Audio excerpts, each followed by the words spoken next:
All right, so let's begin with some election-related stories. Let's get straight off onto the phone lines as we speak to Duke Aaron Sasu on this measure and what really the impact will be for this new alliance that has been formed. Good afternoon, Aaron. Thank you very much for joining us this afternoon on Newsbeat. Now, what is the reason really behind this latest move by your movement?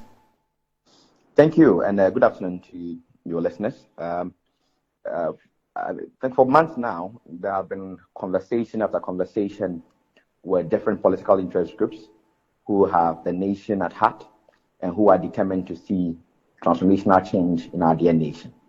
And these stakeholders and political establishment believe that an alliance will give us greater capital as we engage Ghanaians across the country.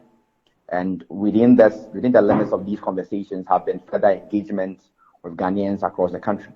And their joy, the excitement, and with which this message has been received with different stakeholders across the country is simply amazing.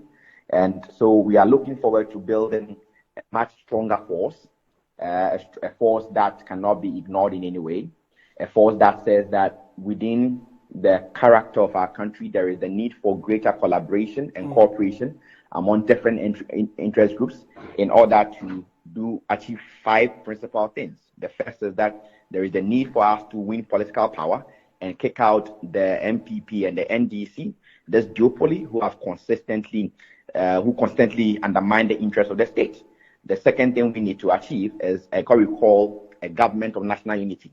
We are at a point in time in our nation's history that it will only take the efforts of our best men in government to ensure that there is progress, so that we need to recruit people from academia, from the private sector, from the NDC, from the MPP, that your ability to participate in governance should not be based on your party card or your financial contributions to a political party. That is how we should base in people participating in governance.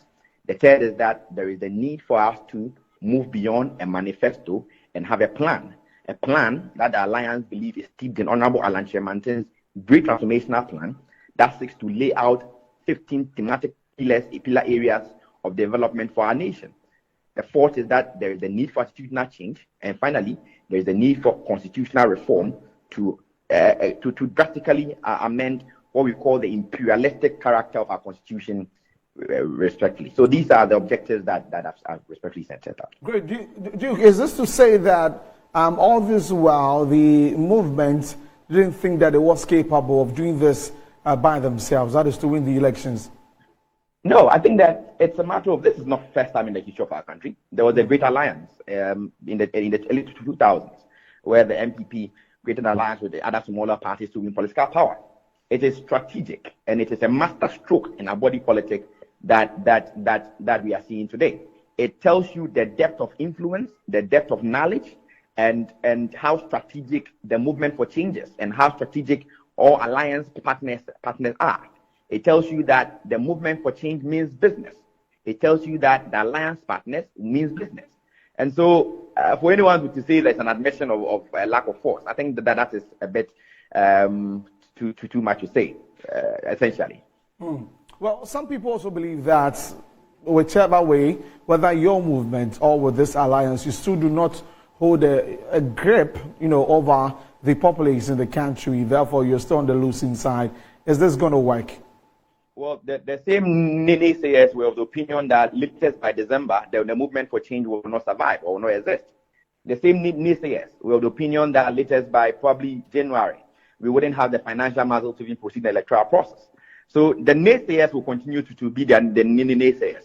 But the objective people in this country who are sick and tired of the kind of economy we find ourselves in and the state of anarchy we find our governance architecture in, are people who are excited and believe that this alliance is one that will progress in a much more positive manner and one that will surely win political power come December of this year. All right, thank you very much for your time this afternoon. Duke Aaron Sasu is youth leader for Movement of Change. And still on that story,